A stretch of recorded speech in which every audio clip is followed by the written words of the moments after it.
Hi friends, this is Karn and welcome to Karn IAS PCS academy. Friends, हम लोग जो शिक्षक भर्ती हेतु प्रैक्टिस सेट देख रहे हैं, इसका सेट नंबर 15 है। इससे पहले 14 सेट अपलोड किया जा चुका है। ये मिशन IAS रंजीत सर का है। इससे पहले किरण पब्लिकेशन का 1 से 20 सेट यानी 1 to 20 सेट अपलोड किया जा चुका है। उसका PDF भी टेलीग्राम ग्रुप में शेयर किया जा चुका है, जिसका लिंक आपको डिस्क्रिप्शन एंड कॉमेंट बॉक्स दोनों जगह मिल जाएगा। क्वेश्चन नंबर 1, चोलों के समय पर राजा राजेश्वर मंदिर कहाँ स्थित है? तो ऑप्शन सी तंजावुर। जो तंजावुर है कहाँ पे? तो तमिलनाडु में। कहाँ पर है? तमिलनाडु में। ये चोल राजा द्वारा बनाया गया था और यह यूनेस्को के विश्व विरासत स्थल में भी शामिल है। क्वेश्चन नंबर 2, कौन से अनुच्छेद के अंतर्गत भारत का सर्वोच्च न्यायालय नागरिकों के मौलिक अधिकारों की रक्षा करता है? अनुच्छेद 32। ठीक है, ये रिट जारी करके, रिट कितने तरह का होता है? तो 5 तरह का रिट जारी करता है। उसके अलावा हाई कोर्ट जो है सुप्रीम कोर्ट से ज़्यादा वरीयता प्राप्त करता है या वरीय है किसमें?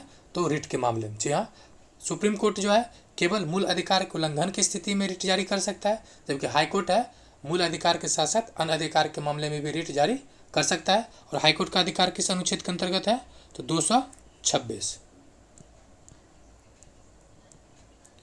क्वेश्चन नंबर 3, सत्यमेव जयते किस उपनिषद से लिया गया है? तो मुंडको उपनिषद से।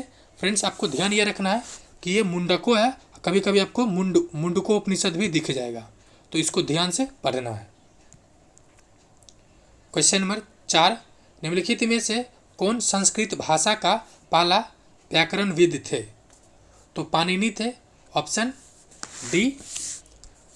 उनकी जो प्रसिद्ध रचना है वो अष्टाध्याय है, जिसमें 400 सूत्र है। क्वेश्चन नंबर 5, निम्नलिखित में से कौन एक सिंधु घाटी सभ्यता के खोजकर्ता थे? तो ऑप्शन बी दयाराम सैनी। कब किए थे? 1921 में ये खुदाई किए थे। जी हाँ, सिंधु घाटी सभ्यता का ये खुदाई किए थे। इससे पहले कई व्यक्तियों ने इसकी मतलब देखा था, बट खुदाई की अगर बात की जाए तो दयाराम सैनी जी ने किए थे। क्वेश्चन नंबर 6, बिहार जन नाट्य संघ बिहार के किस जिले में है? तो ये पटना जिला में है। Option B. Question number 7, Dada Saheb Phalke ने किस वर्ष अपनी पहली फीचर फिल्म तैयार किया था? तो ये किए थे 1913 में। 3 मई 1913 को कोरोनेशन थिएटर में। कौन सा थिएटर में?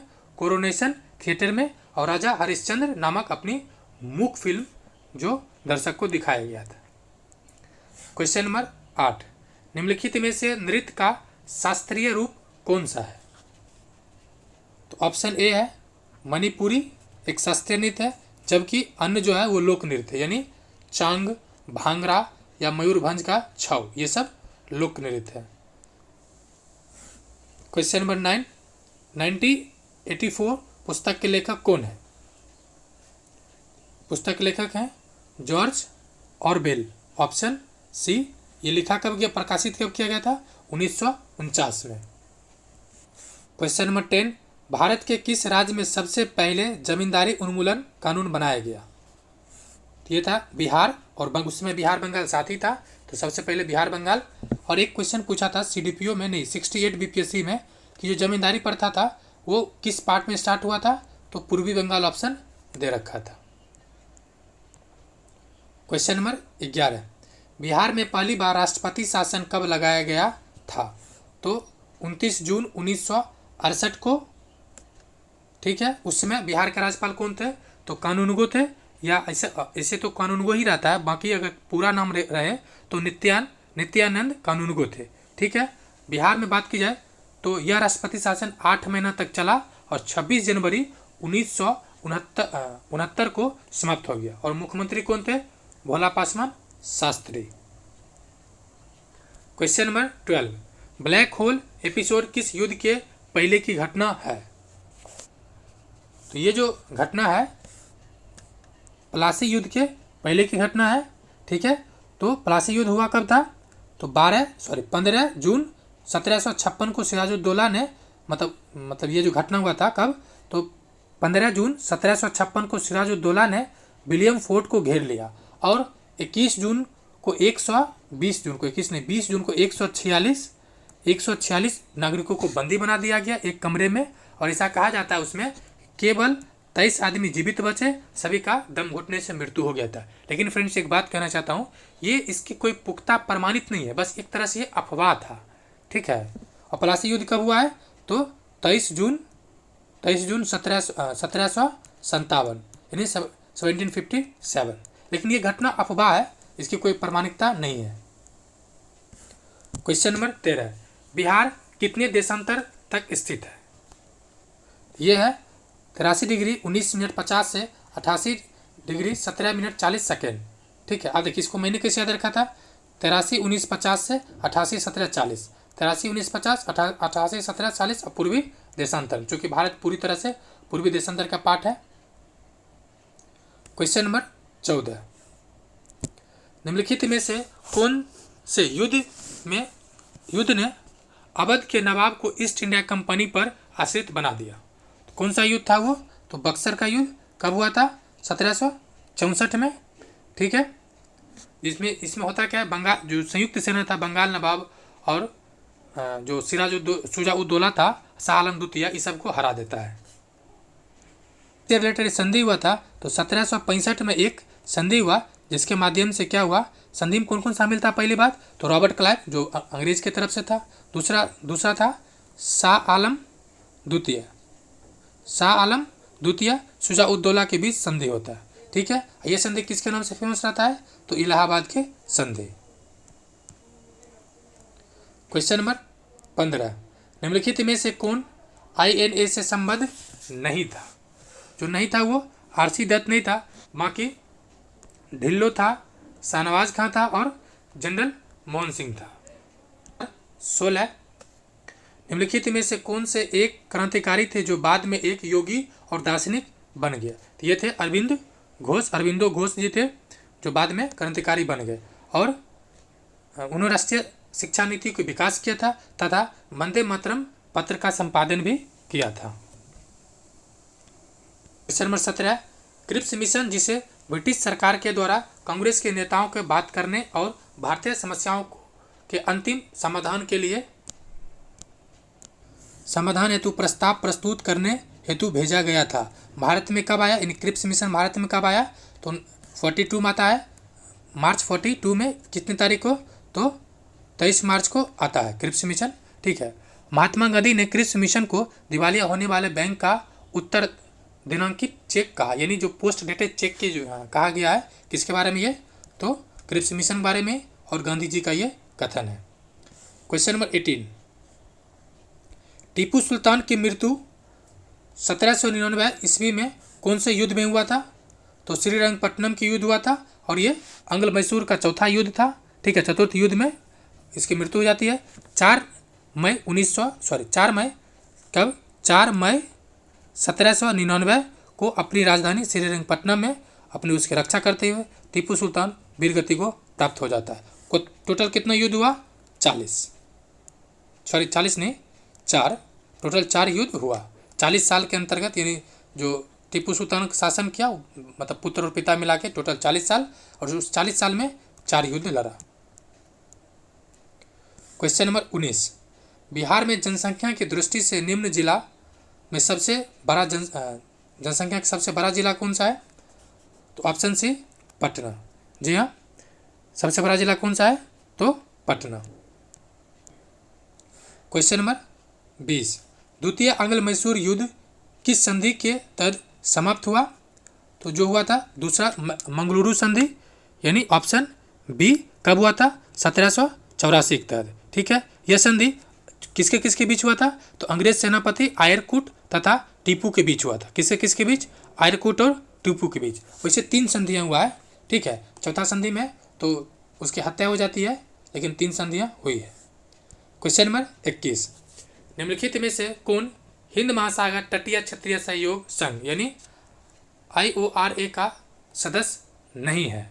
तो ये जो अफगानिस्तान है ये नहीं है, बाकी बांग्लादेश, मॉरिशस, भारत है।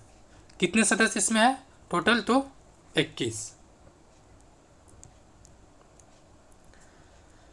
डेथ वैली यानी जो डेथ वैली है किस देश में स्थित है? तो ये जो है संयुक्त राज्य अमेरिका में है, यानी ऑप्शन डी में है।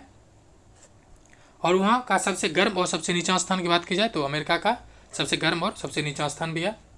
क्वेश्चन नंबर 23, निम्नलिखित में से कौन ब्रिक्स से जुड़े वाला 5वां देश है? तो ब्रिक्स से जुड़ने वाला 5वां देश है ऑप्शन बी दक्षिण अफ्रीका। ठीक है, ब्रिक्स का स्थापना कब हुआ था? 2006। इसके सदस्य कौन कौन है? तो ब्राज़ील, रसिया, इंडिया, चाइना और साउथ अफ्रीका। ठीक है। क्वेश्चन नंबर 24, अल्पस पर्वत श्रृंखला किस महाद्वीप में स्थित है? तो यूरोप का पार्ट है ये। ठीक है, जो लगभग 1100 मीटर लंबा है। क्वेश्चन नंबर 25, ग्रीन हाउस प्रभाव में कौन सी गैस का सर्वाधिक योगदान है? गैस पूछ रहा है। तो जो CO2 है उसका ज़्यादा है, यानी 25 का ऑप्शन ए देते। CO2 गैस जो है ना, गैस की बात की जाए प्रभाव में, तो प्रभाव में ज़्यादा किसका है? गैस में कार्बन डाइऑक्साइड का, क्योंकि इसकी मात्रा सर्वाधिक है। किंतु जलवाष्प ग्रीन हाउस गैस के प्रभाव में वृद्धि करने वाला एक प्रभावी कारक है, यानी जलवाष्प है ये प्रभावी कारक है। गैस पूछा जाए तो CO2, लेकिन प्रभावी कारक जलवाष्प। ये क्वेश्चन 65th BPSC में पूछा गया था। क्वेश्चन नंबर 26, भारत के किस भाग में नहर सिंचाई पद्धति सबसे अधिक प्रचलित है? तो पानी कहाँ सबसे कम है या सर्वाधिक ज़्यादा है नहर? तो नहर ज़्यादा है वो उत्तर प्रदेश में। कहाँ ज़्यादा है? उत्तर प्रदेश में। ये कह रहा है कि पंजाब, हरियाणा, आंध्र प्रदेश, बिहार, पश्चिम बंगाल, राजस्थान, महाराष्ट्र नहरों द्वारा 32% क्षेत्र सिंचाई सुविधा उपलब्ध कराई है। नलकूप तथा कुओं द्वारा 57%। यानी ये भी पूछा जाता है कि सर्वाधिक किससे होता है? नलकूप व कुआं कितना परसेंट है? लगभग तो 57%। क्वेश्चन नंबर 27, निम्नलिखित में से कौन सा जोड़ा गलत बनाया गया? तो ऑप्शन डी ये गलत है। सबनगिरी परियोजना गुजरात में है, ये गलत है। ठीक है, ये है कहाँ एक्चुअली में? तो ये केरल में है। कहाँ पर है? केरल। यानी कह सकते हैं कोयना परियोजना महाराष्ट्र में, शरावती परियोजना कर्नाटक में और बाली मेल परियोजना उड़ीसा में। क्वेश्चन नंबर 28, भारत में सिंचित क्षेत्र सबसे अधिक भाग पर खेती होता है तो क्या चीज़ का होता है? तो गेहूं का। ठीक है, लगभग भारत में संपूर्ण विश्व का 20% चावल का उत्पादन होता है। देश के 3/4 आबादी का यह प्रिय भोजन भी है। चावल का उत्पादन भारत के पूर्वी तथा दक्षिण भाग में अधिक होता है। विश्व में चावल उत्पादन में चीन का प्रथम स्थान है। लेकिन फ्रेंड्स ये आंसर धान होना चाहिए, सर्वाधिक धान होता है। दूसरा नंबर पर गेहूँ है, सेकेंड स्थान पर गेहूँ है, टॉप पर धान है। ठीक है, इसको सुधार लीजिएगा आंसर।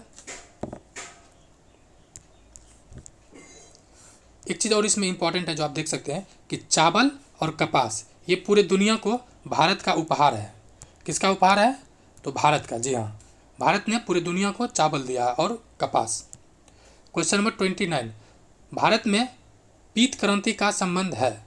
ऑप्शन बी तिलहन के उत्पादन से। ठीक है, इसकी शुरुआत कब होता है? 1986 में। रबी एवं खरीफ दोनों फसल में तिलहन की खेती की जाती है।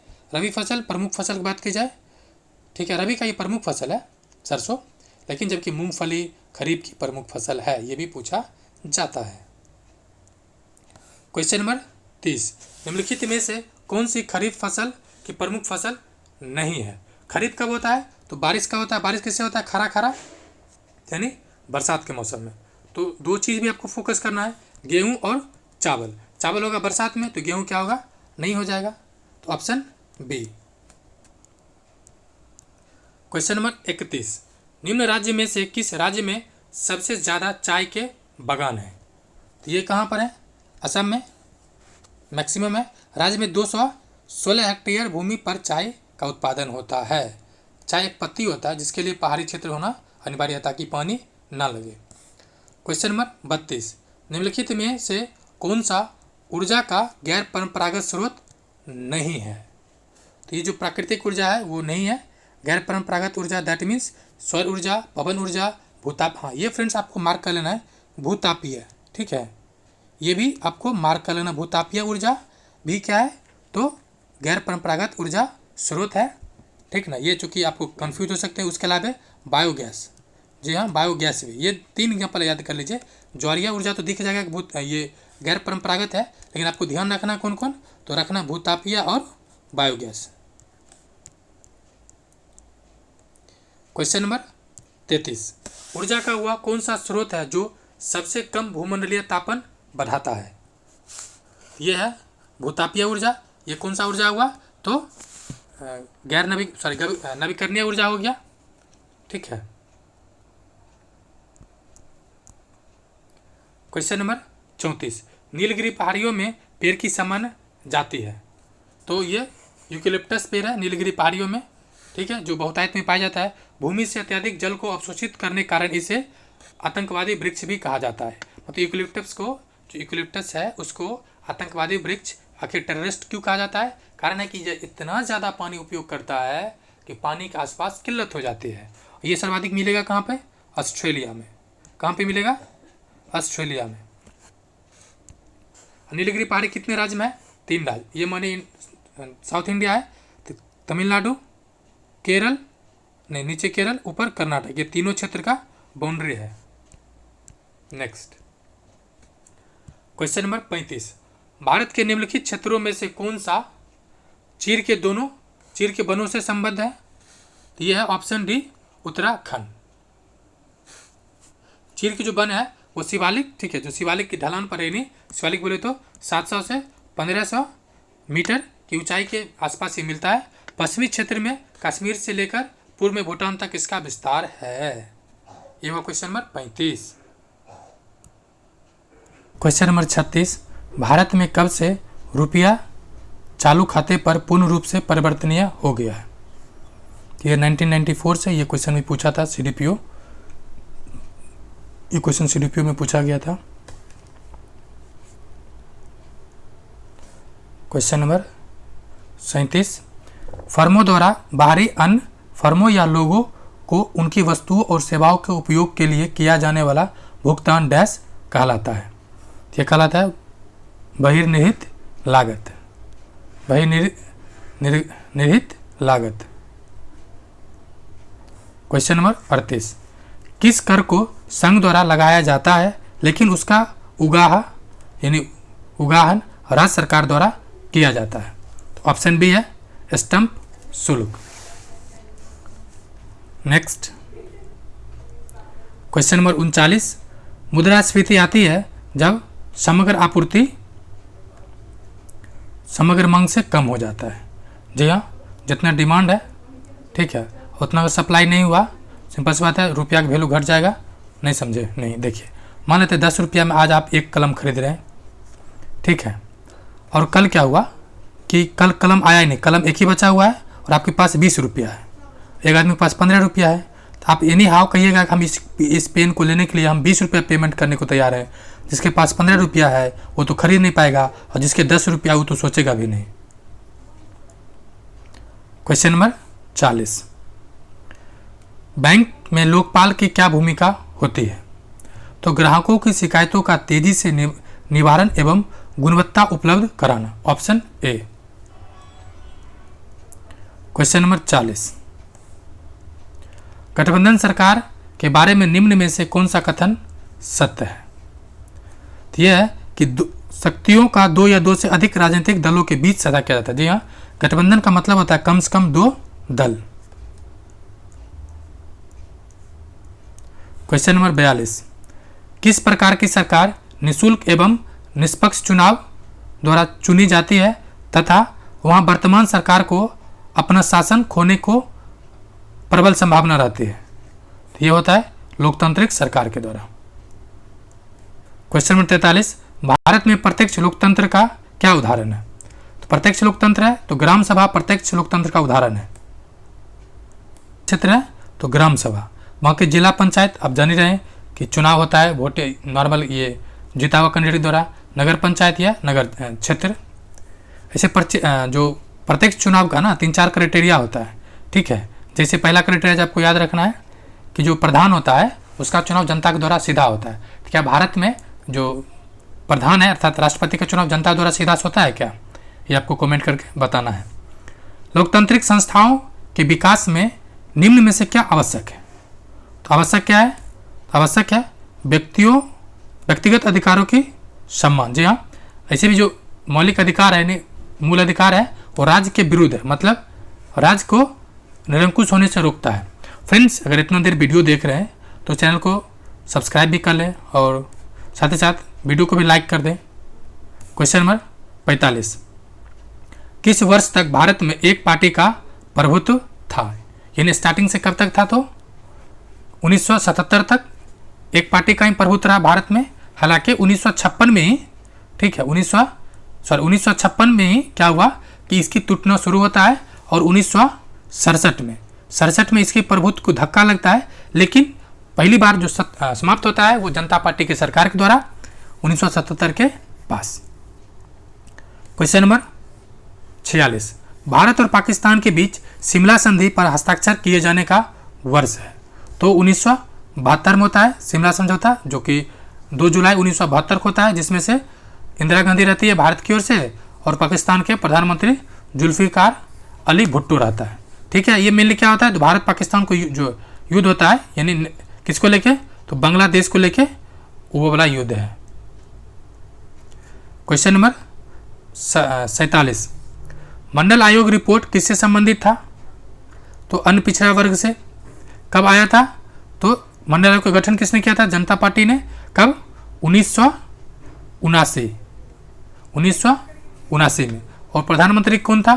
तो मोरारजी देसाई। इसमें मेनली क्या था, जो सरकारी नौकरी है उसमें से अन्य पिछड़ा वर्ग को 27% आरक्षण। क्वेश्चन नंबर 48, किस राज्य के अंदर बोडोलैंड प्रादेशिक परिषद एक स्वायत्तशासी निकाय बनाया गया था? तो ये किस राज्य के अंतर्गत है? असम में अभी भी है बोडोलैंड और इसकी मांग भी किया जा रहा है। ये कब बना था? 2003 में। क्वेश्चन नंबर 49, भारत में वर्ष 2009 में निम्नलिखित में से किस उच्च न्यायालय ने समलैंगिक संबंधों को कानूनी करार दिया? तो ये किसने दिया? तो दिल्ली उच्च न्यायालय ने। ठीक है, समलैंगिक तो आप जान ही रहे क्या होता है, नहीं जान रहे तो जानिए। क्वेश्चन नंबर 50, भारत में सांप्रदायिकता के विकास का प्रमुख कारण है? तो प्रमुख कारण है अल्पसंख्यक समूह का शैक्षणिक और आर्थिक पिछड़ापन। जी हाँ, सांप्रदायिकता के ही कारण है कि चूंकि प्रीवियस ईयर है इसलिए जो आंसर दिया है कह रहा है भारत में सांप्रदायिकता के विकास का मुख्य कारण अल्पसंख्यक समुदायों का शैक्षणिक और आर्थिक रूप से पिछड़ापन। भारत में जो अल्पसंख्यक समुदाय है उसका मेनली धार्मिक है, ठीक है, धर्म के आधार पे, और दूसरा भाषाई आधार पे। ध्यान रखना है, भारत में अल्पसंख्यक का 2 क्राइटेरिया है। क्वेश्चन नंबर 51, क्रायोजेनिक विज्ञान किससे संबंधित है? तो ये बी है, निम्न ताप पे। जी हाँ, कम तापमान जो मतलब कि क्या कहता है, कम तापमान जो पदार्थ के उत्पादन तथा पदार्थ के व्यवहार से संबंधित है, क्रायोजेनिक। क्वेश्चन नंबर 52, क्या कारण है कि व्यक्ति चट्टान पर प्रहार करते हुए चोटिल हो जाता है? इसका कारण है प्रतिक्रिया, यानी न्यूटन का 3rd लॉ, क्रिया प्रतिक्रिया वाला, जितना जोर से मारेगा उतने जोर से वो मारेगा।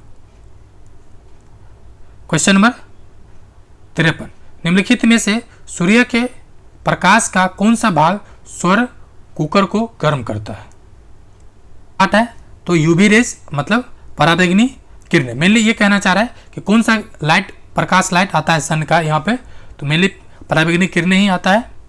नेक्स्ट क्वेश्चन नंबर 54,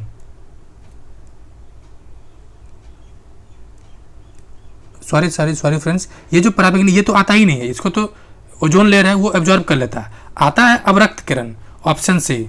सॉरी, कभी कभी हो जाता है मिस्टेक। क्वेश्चन नंबर 54, नाभिकीय रिएक्टर में शीतलक के रूप में निम्न में से किसका प्रयोग किया जाता है? ये किया जाता है जल का। आपको ध्यान रखना है किसका प्रयोग किया जाता है? जल का। ठीक है, रिएक्टर के रूप में किया जाता है।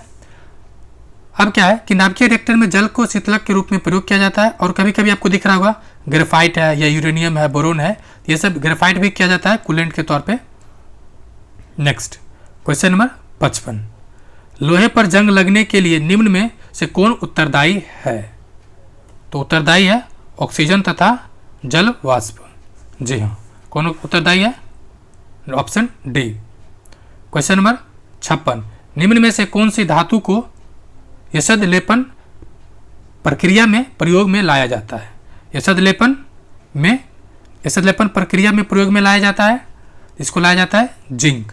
किसको? जिंक को। लोहे पर जिंक धातु की परत चढ़ा दिया जाता है, जिससे कि क्या होता है? क्षय कम होता है। क्वेश्चन नंबर 57, सामान्य वयस्क मनुष्य में लाल रक्त कोशिकाओं की गिनती संख्या है, यानी कितना रहता है?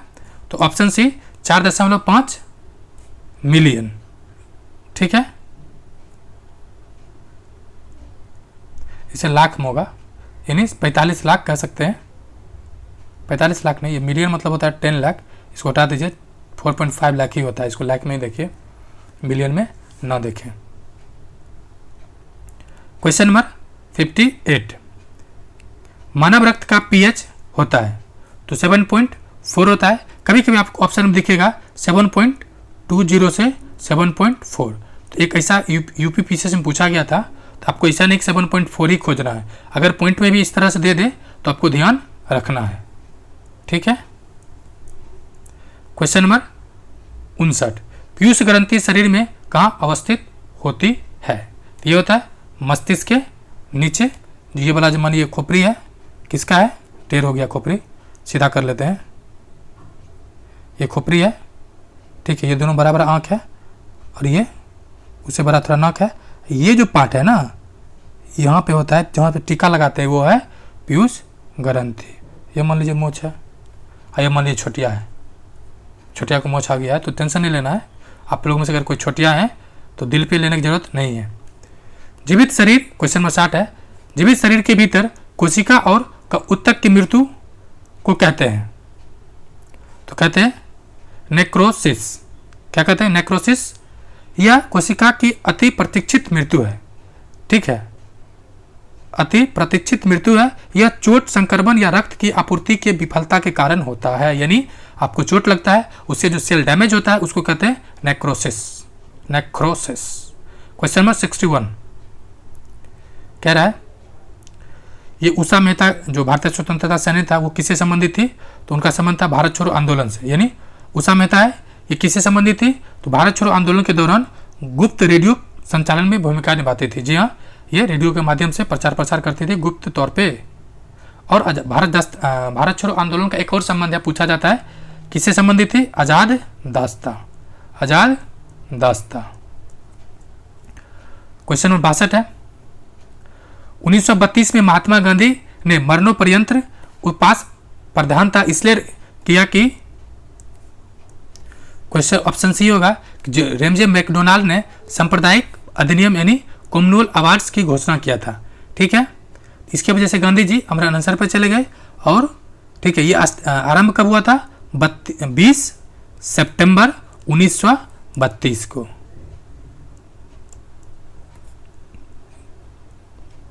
क्वेश्चन नंबर 63, भारत छोड़ो आंदोलन किसकी प्रतिक्रिया में आरंभ किया गया था? तो ऑप्शन सी न ऑप्शन बी होगा, क्रिप्स मिशन के विफलता के कारण ही, क्योंकि 20 मार्च को क्रिप्स मिशन आया था, 20 नहीं 23 मार्च को। ठीक है, 23 मार्च को आया था 1942 को। क्रिप्स मिशन को असफलता और भारत छोड़ो आंदोलन की नींव पड़ता है। 8 अगस्त 1942 को बम्बई के ग्वालियर टैंक मैदान में कांग्रेस पार्टी द्वारा भारत छोड़ो आंदोलन के प्रस्ताव पारित किया गया, और उसी रात यानी 9 अगस्त की सुबह में ऑपरेशन जीरो आवर के तहत सभी कांग्रेस के शीर्ष नेतृत्व को गिरफ्तार कर लिया गया और आंदोलन स्वतः स्फूर्त हो गया। इसी आंदोलन में उषा मेहता, ये फिर जयप्रकाश नारायण भूमिगत आंदोलन को आगे बढ़ाया। क्वेश्चन नंबर 64 कह रहा है, साइमन कमीशन के आने के विरुद्ध भारतीय जन आंदोलन क्यों हुआ? कारण क्या था कि साइमन कमीशन में कोई भी भारतीय नहीं था। कुल कितने सदस्य था? देख लीजिए मैप, ये कितने हैं? क्वेश्चन नंबर 65, इनमें से किसने अप्रैल 1930 में नमक कानून तोड़ने के लिए तंजौर तट पर एक अभियान संगठित किया था? ये क्वेश्चन पूछा गया था 68 या 67 में। तो ऑप्शन बी होगा सी राजगोपालाचार्य। कब की बात है ये? 2 मार्च 1930 को गांधी जी ने वायसराय को एक पत्र लिखा, उसमें 11 सूत्री मांग की गई और 12 मार्च को साबरमती आश्रम से मार्च निकालते हैं। याद रहे, मार्च और आंदोलन दोनों अलग अलग। मार्च मतलब पैदल मार्च निकालते हैं और 6 अप्रैल को आंदोलन की शुरुआत करते हैं। Question number 66, sir Stafford Cripps, कौन? सर स्टैफोर्ड क्रिप्स की योजना में यह परिकल्पना की गई थी कि द्वितीय विश्व युद्ध के बाद क्या किया जाएगा? द्वितीय विश्व युद्ध के बाद तो भारत का डोमिनियन स्टेटस का दर्जा दिया जाएगा। लेकिन भारत ने 1929 में ही क्लियर कर दिया कि अब मुझे पूर्ण स्वतंत्रता से, पूर्ण स्वाधीनता से, पूर्ण आज़ादी से, संपूर्ण आज़ादी से कम कुछ भी स्वीकार्य नहीं होगा। लेकिन ये कब कर रहा है? तो 1942 में क्रिप्स मिशन आता है, आपको एसोसिएट स्टेट का दर्जा दिया जाएगा। क्वेश्चन नंबर 67, वर्ष 1927 की बटलर कमेटी का उद्देश्य था, इसका आंसर होगा डी। चूंकि देखिए ये प्रीवियस ईयर क्वेश्चन है, ठीक है, और प्रीवियस ईयर क्वेश्चन में देखिएगा जिस तरह से ऑप्शन है सेम ऑप्शन दे रखा, मतलब ऑप्शन भी नहीं बदला गया है मित्रों। क्या है? भारतीय, मतलब ये क्या कह रहा है? भारत के सेक्रेटरी ऑफ स्टेट की शक्तियों का निश्चय किया गया था। ऑप्शन बी, यानी ये केंद्र और राज्य के शक्तियों के विभाजन से संबंधित है। इसे बी नहीं होगा, ये गलत आंसर दे रखा है, इसका आंसर डी ए होगा, आंसर डी होगा। चलिए देखते हैं डी क्या है। इसका आंसर होगा केंद्र राज्य संबंध से संबंधित था, यानी भारत सरकार एवं देशी रियासतों के बीच संबंध को था। इसको एक्सप्लेन भी किया, अगर आपको डाउट लग रहा हो तो मैं एक्सप्लेनेशन पढ़ देता हूँ। कह रहा है प्रथम विश्व युद्ध में देशी रियासतों ने ब्रिटिश सरकार की सहायता की, अतः युद्ध के पश्चात भारत में उत्तरदायी शासन के विकास की योजना बनाई। फलतः देशी रियासतों और ब्रिटिश सरकार के बीच संबंधों को सुधारने के लिए, क्या कह रहा है? देशी रियासतों और ब्रिटिश सरकार के बीच संबंधों को सुधारने के महसूस की गई और साथ ही साथ ब्रिटिश संप्रभुता की परिभाषित करने की भी बातें की गई। फलतः 1927 में इस संबंध में राय देने हेतु बटलर समिति का गठन किया गया था। यह प्रीवियस ईयर क्वेश्चन है और ऑप्शन भी नहीं बदला गया है। क्वेश्चन नंबर 68, वर्ष 1929 का व्यापार विवाद अधिनियम ट्रेड डिस्प्यूट एक्ट निम्नलिखित में से किससे उपबंधित है? किसका उपबंध है? तो ऑप्शन डी है। क्या कह रहा है? अधिकरण यानी ट्रिब्यूनल की प्रणाली तथा हड़ताल पर रोक। जी हाँ, ऑप्शन डी है।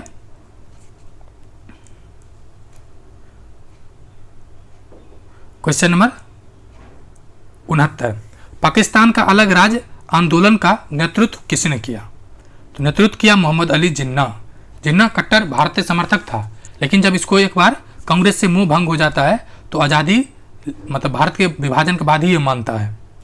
क्वेश्चन नंबर 70, कौन से प्रसिद्ध भारतीय नेता सीमांत गांधी के रूप में फेमस है? तो ये खान अब्दुल गफ्फार कहाँ है? इनका कई और नाम है, लाल कुर्ती वाला है, खान अब्दुल गफ्फार कहाँ है? और ये सभी ने जो आंदोलन हुआ था 1930 के आसपास, उसमें ये सक्रिय थे। ठीक है। क्वेश्चन नंबर 71, ये मैच द फॉलोइंग है, और देखिए ना केवल मैच द फॉलोइंग है बल्कि प्रीवियस ईयर और ऑप्शन भी एज इट इज है। किससे क्या करा है? कान्हा नेशनल पार्क, ये कहाँ पर है? तो ये जो है मंडला में, ठीक है। कहाँ पर है? तो मंडला में। उसके अलावा बांधवगढ़ राष्ट्रीय उद्यान, ये कहाँ पर है? तो ये है शहडोल में, मतलब ये है एमपी का, ठीक है। स्टेट पीसीएस में पूछा गया क्वेश्चन है, तो इसलिए आपको आ रहा है तो ठीक है, नहीं आ रहा है तो कोई बात नहीं है। फिर माधव राष्ट्रीय उद्यान, चूँकि ये मतलब स्टेट पीसीएस है, जैसे बिहार स्पेशल क्वेश्चन पूछ दिया, बिहार के जिला में कौन सा जिला में क्या होता है, तो ये बिहार में ही पूछा जाएगा, दूसरे स्टेट में नहीं पूछा जाता है। इसीलिए इस तरह से इसका ऑप्शन ए होगा, दिमाग ज़्यादा नहीं लगाना है। क्वेश्चन नंबर 72, एशियाई बब्बर शेर इन एशियाटिक लाइन का निवास है, तो गिर का क्षेत्र है, ऑप्शन ए। और एक चीज़ इंटरेस्टिंग फैक्ट है, जो एशियाई शेर है, बब्बर शेर, वो केवल और केवल पूरे एशिया में भारत ही एकमात्र स्थल है जहाँ पर ये मिलता है। ठीक है, कहाँ पे? भारत में ही।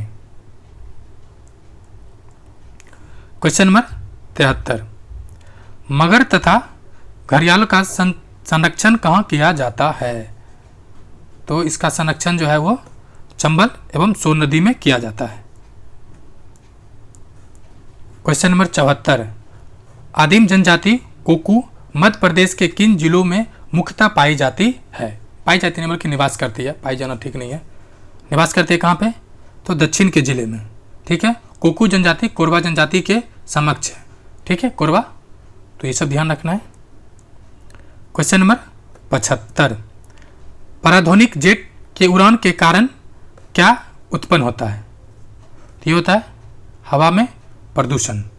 ऑप्शन ए, मतलब कौन सा प्रदूषण होता है? कार्बन डाइऑक्साइड तथा कार्बन मोनोऑक्साइड के कारण बड़ी मात्रा में वायु प्रदूषण होता है। क्वेश्चन नंबर, यदि देखिए मैच द फॉलोइंग है, ये भी क्वेश्चन एज इट इज, कोई बनाया नहीं, बस उठा पटक किया गया है, यानी देख लिया जाए। क्या कह रहा है? गिर 1, फ्रेंड्स गिर 1 है तो क्या होगा? 1 का 4, गुजरात, ठीक है। भरतपुर वर्ल्ड सेंचुरी, भरतपुर किसके लिए फेमस है? राजस्थान में भरतपुर है। उसके अलावा काजीरंगा कहाँ पर? ये असम में है। एक क्या बचा? बांधवगढ़, ये मध्य प्रदेश में है।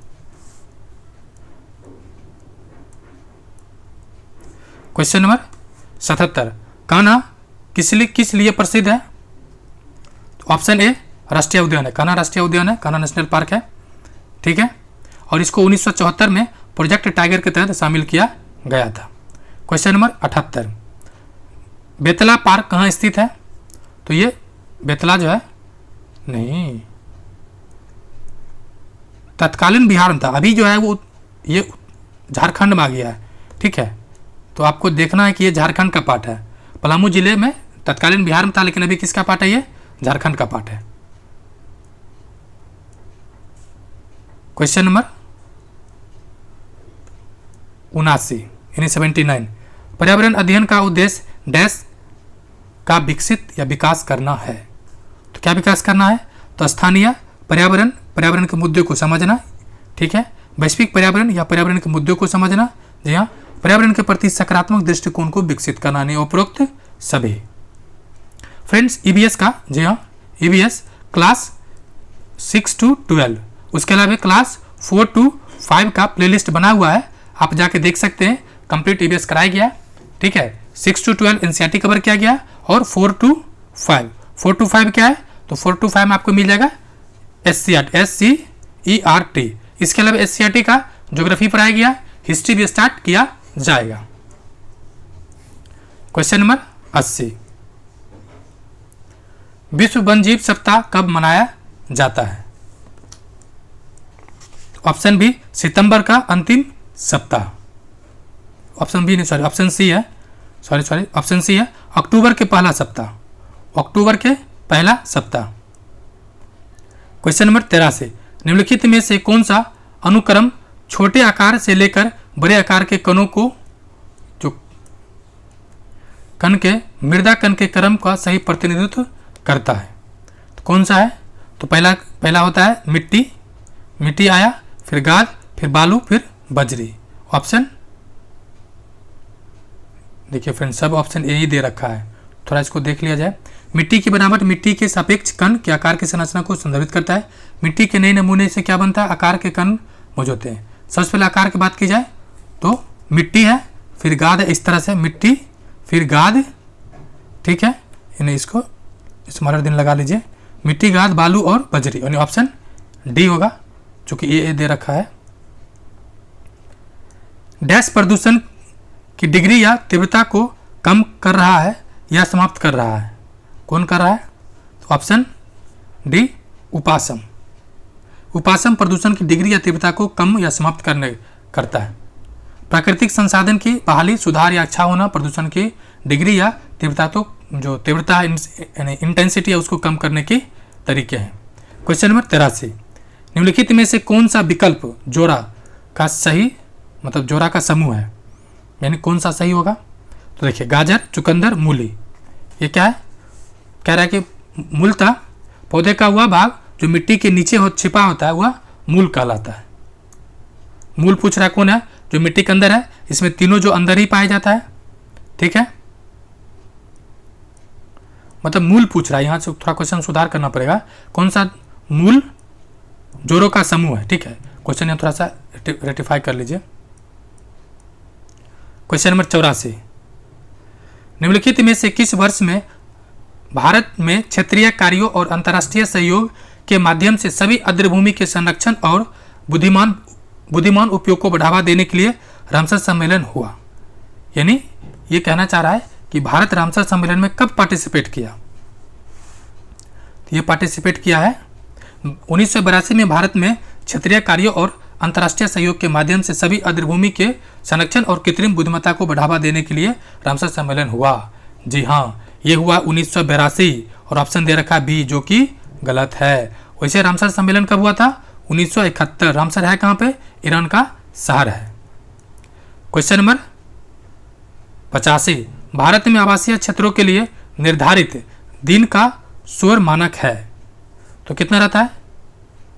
55 डेसिमल, ठीक है। जबकि वर्ल्ड हेल्थ ऑर्गेनाइजेशन का कितना है? 45। दिन का कितना है? दिन का ये 55 है और रात का 45 डेसिमल। क्वेश्चन नंबर 86, निम्नलिखित में से कौन जल प्रदूषक नहीं है? तो ऑप्शन सी, ग्लेशियर नहीं है। क्वेश्चन 87, जैव रासायनिक ऑक्सीजन मांग यानी BOD से निम्नलिखित किसकी मापन किया जाता है? तो जल प्रदूषण कि जल नदी जल में विलायित ऑक्सीजन तो मेजर किया जाता है जल प्रदूषण को। जी हाँ, BOD यानी बायोलॉजिकल ऑक्सीजन डिमांड। अगर मान लेते ये इसको कैसे मेजर किया जाता है? मान लीजिए ये कोई बर्तन है जिसमें बहुत सारा गंदा पानी है, उस गंदे पानी में क्या है? छोटे छोटे माइक्रो ऑर्गेनिज्म है। इसमें एक ऑक्सीजन टैंक लगा दिया जाता है। ये मानिए ऑक्सीजन टैंक है, इस टैंक से इसमें ऑक्सीजन भेजा जाता है। जितना ज़्यादा ऑक्सीजन मांग करेगा उतना ज़्यादा प्रदूषण होगा। कैसे पता चला ज़्यादा ऑक्सीजन ज़्यादा प्रदूषण? तो पता ये चला कि जितना ऑक्सीजन मांग हो रहा है उतना इसमें ऑर्गेनिज्म है यानी छोटे छोटे जीव है, और जीव क्या कर रहा है? ऑक्सीजन खपत कर रहा है। ज़्यादा खपत ज़्यादा प्रदूषण, यानी BOD की डिमांड कम, ऑक्सीजन की डिमांड कम, मतलब पानी ज़्यादा शुद्ध।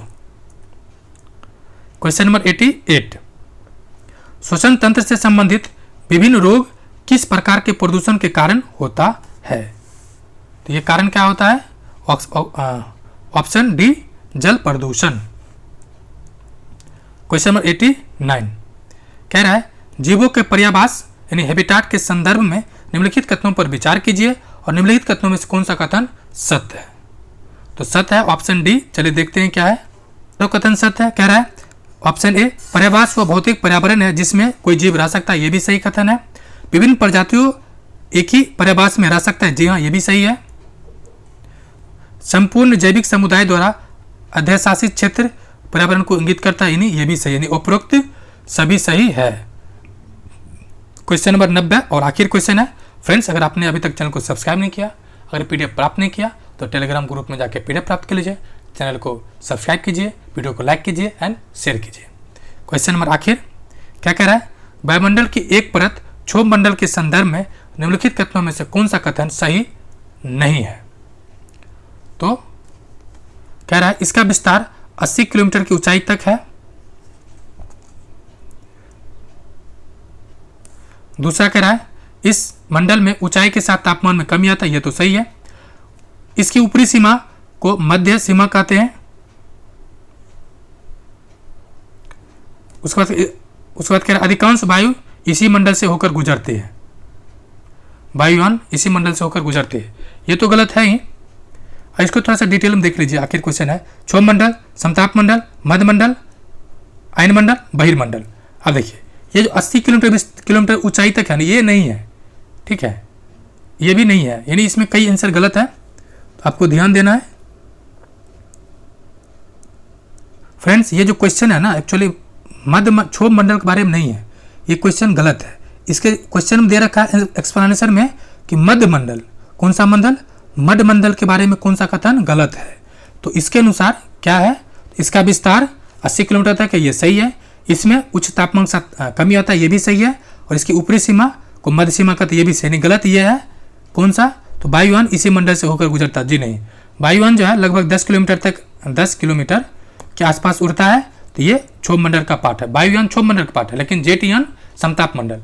वायुयान क्षोभ मंडल, जेटयान समताप मंडल, ठीक है। ये क्षोभ मंडल नाम के मध्य मंडल है। तो ये फ्रेंड्स, ये नेक्स्ट इसमें क्या है? तो मैथ रीजनिंग है। तो इसका सॉल्यूशन आपको PDF में संलग्न कर दिया गया है। साथ ही साथ इसका वीडियो भी आएगा, क्योंकि आप लोग डिमांड कर रहे हैं कि सर मैथ रीजनिंग का भी PDF साथ साथ वीडियो सॉल्यूशन भी दीजिए। तो आज से हो सकता है आपको वीडियो सॉल्यूशन भी मिलेगा, लेकिन वो सेपरेट वीडियो होगा, चैप्टर बाय यानी सेगमेंट बाय सेगमेंट। तो वीडियो देखने के लिए शुक्रिया एंड जय हिंद फ्रेंड्स।